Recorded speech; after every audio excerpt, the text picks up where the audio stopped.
He's taken the Bulldogs from the NRL cellar to top of the table, and his boss wants him to be the coach for life. But Cameron Ciraldo isn't so sure about his long-term future in the job. Ciraldo's next challenge, navigating the Origin period.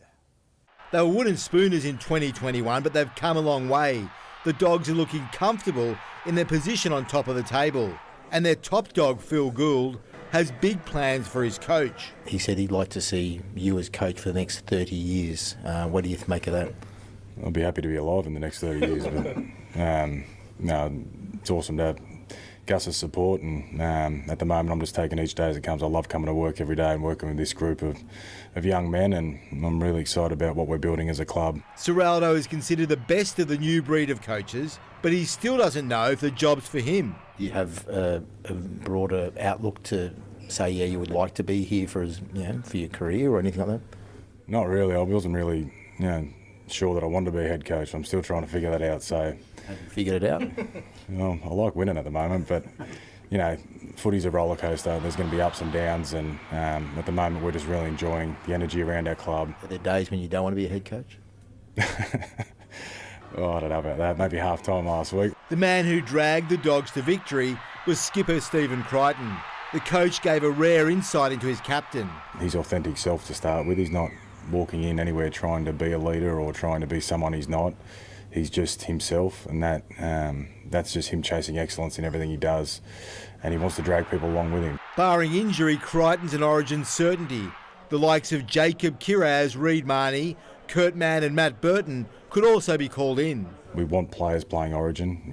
The more players we get playing Origin, the better players they're going to be, and the more it's going to help our club. Danny Weidler, 9 News. James Tedesco has declared he's still got what it takes to star at Origin level and would love to pull on the blue jumper this year. Still, Tedesco isn't getting his hopes up and has been happy to ignore all the talk surrounding this year's series.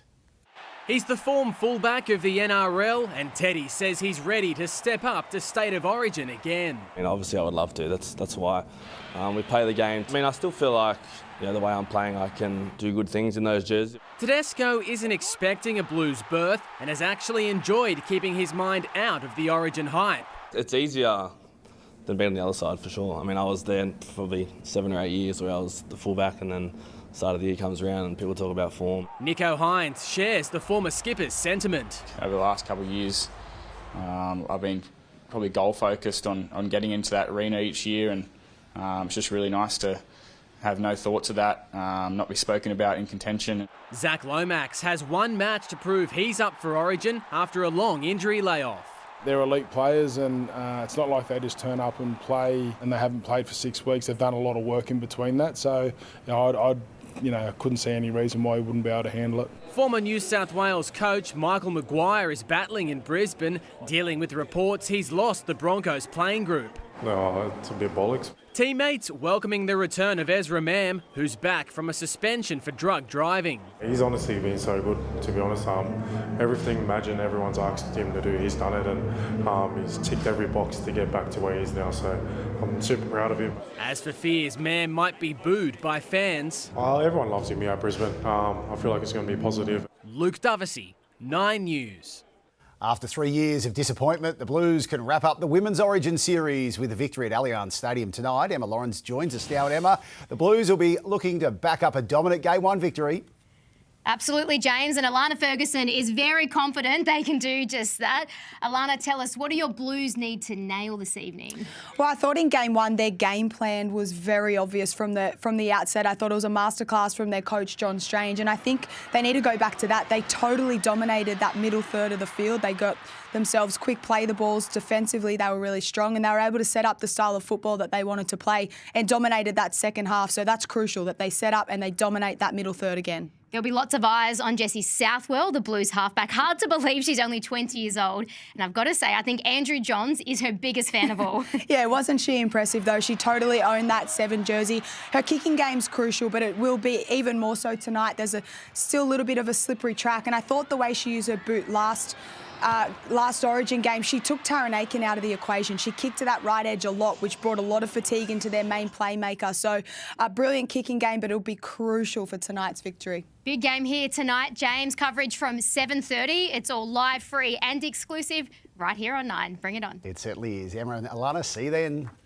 Well, an emotional Brandon Smith says his move to the Rabbitohs was meant to be, having grown up wearing the Cardinal and Myrtle. Smith also credits superstar Latrell Mitchell as a key reason he's headed to the Roosters' arch rivals. Trouble. I didn't really know Latrell at the time, and he was one of the first people to message me, offered me his time, offered me a phone call, offered me a spot to come to his farm. The 28-year-old's first game of his 2.5-year deal is still almost 2 months away as he recovers from a big injury. Well, the NRL's newest franchise, the Perth Bears, have their first employee. Seven West Media executive Anthony DeSegli, a surprise selection as the club's CEO. The Bears enter the competition in 2027.